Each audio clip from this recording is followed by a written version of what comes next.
House Party by Eric Walters, Chapter 11. I watched as the ambulance slowly drove away, lights flashing. It was carrying the girl who passed out on the lawn.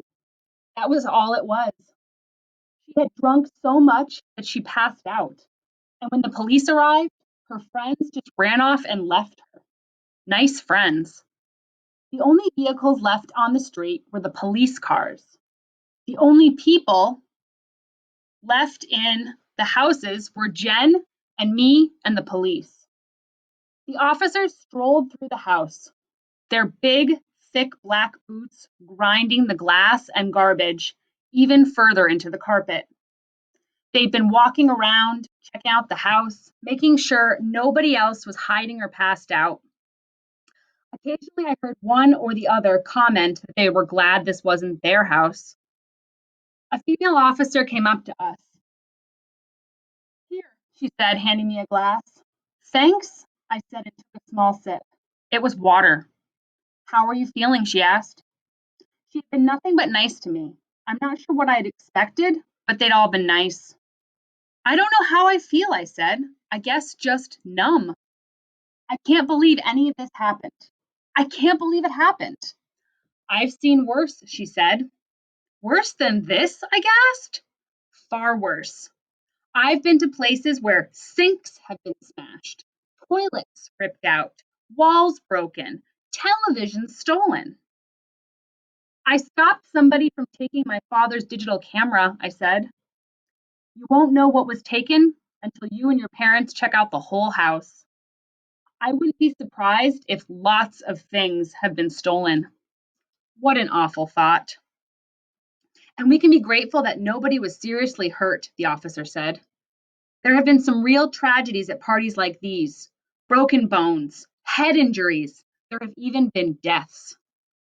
Deaths, I said.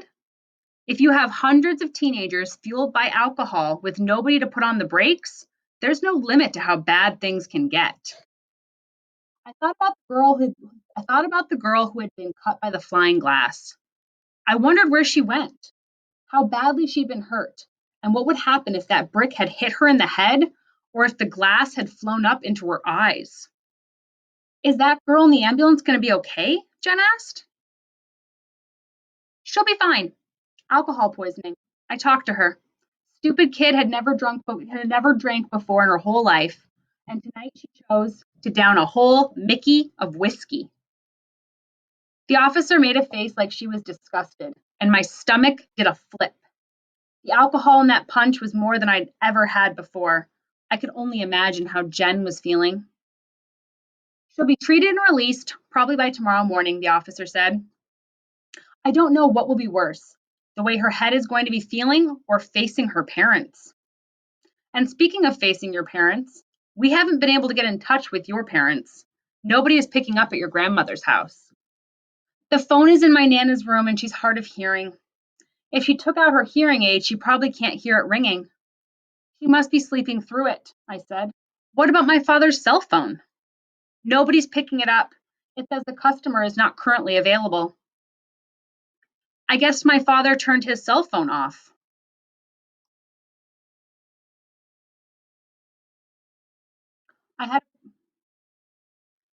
Were you able to get in touch with my mother? Jen asked. She should be here soon, the officer said. Did she say anything? Jen asked. What do you think? I had a pretty good idea. I wanted somebody here, but I was afraid of what Jen's mother would say or what she would think and what she was going to do. There was no telling how much trouble we were going to be in. It wasn't supposed to be like this, I said. We just invited a few people. That's how it usually starts, the officer said. A small gathering with a few people. Honestly, that's all we invited. We didn't even know most of those people. You have to believe this, I pleaded. I do believe you. What happens is you invite somebody who mentions it to somebody else on MSN, or they send out a text message, or some people make a few phone calls and it keeps building and building until it gets out of control and can't be stopped. That's what happened. We tried to control it, but we couldn't. I started crying again. I've been crying on and off the whole time. The officer put his hand on my shoulder. It's over and there's nothing you can do. What we have to do is look at what will happen next. We can't just leave you by yourself. We need to be able to leave you in the house in the hands of a responsible adult. How about my mother? Jen asked. Can she be in charge?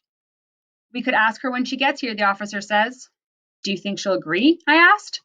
I don't know what to expect, Jen said. I can't even predict how she's going to react. I knew we wouldn't have long to wait. You two seem like nice kids, the officer said. We are, Jen said. I've never been in trouble in my life. Me neither. We all make mistakes, the officer said. This was a bad one, and hopefully you'll learn from it. We heard a sound at the front door, and another police officer walked in, followed by Jen's mother.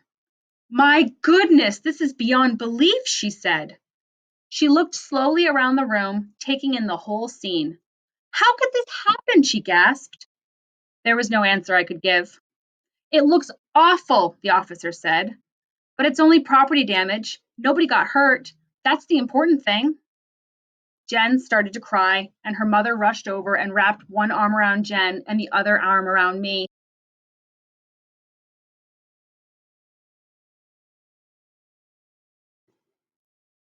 Jen's mother had agreed to take charge of us and the house. She had already called the number the police had given for the emergency glass repair company. They were coming to replace the 2 smashed windows. Tomorrow you're going to have to explain this to your parents, she said to me. I know, but tonight we're all going to work, she said. When you face your parents, it will be better if some of this is fixed. Thank you for understanding. To tell you the truth, I really don't understand how it could have happened. Neither do we, and we were here, I said. The police officer called it the weekend plague, Jen's mother said. She said it's happening more and more often. Parties are getting out of control. It was like a fire getting bigger and bigger, I said, trying to explain it. She shook her head slowly and sadly. We better check out the whole house. I didn't want to go. I didn't want to see. I just wanted to go up to my room, climb into bed, and put the covers over my head and pretend that none of this was real. I couldn't do that. We trailed behind her as she walked from room to room, surveying the scene. There was more damage than I remembered. There were stains and spilled drinks everywhere, puddles of vomit, broken furniture, and holes in the wall where people had punched or kicked or tossed things. Phones had been ripped out of the wall, and a light had been torn right off the ceiling. The dinner plates had been smashed against a wall in the rec room, and there were a million pieces on the floor. Some had been thrown so hard they were embedded in the wall. The television set downstairs had been knocked over. We picked it back up and turned it back on. Luckily, it still worked. Upstairs, it was obvious that somebody had been going through my parents' dresser drawers. Every drawer was open and clothing had been fallen on the ground. Things had been taken out, and I was sure, but we wouldn't know what until my parents got home. Spills could be mopped up, stains could be cleaned, but how could the other damage be fixed? And I didn't just mean the holes in the broken glass. How could I ever face my parents again? How could I fix the trust that had been broken? I felt like curling up in a little ball and crying. It was all so overwhelming. I'm going to call your aunt and ask her to come help, Jen's mother said. An extra set of hands would be helpful. In the meantime, you two start with the kitchen. Clear the counters and then work your way down to the floor. We'll all work together, bit by bit. Let's get started. But the holes in the wall, the broken windows, the stereo on the lawn. I don't have the money to fix all of that. I started to cry again, and she put her arms around me. Your parents' insurance will cover some of the cost, she said, and the rest will be split 2 ways. 2 ways? There were 2 people who were responsible. She turned to Jen. Right? Jen nodded her head in agreement.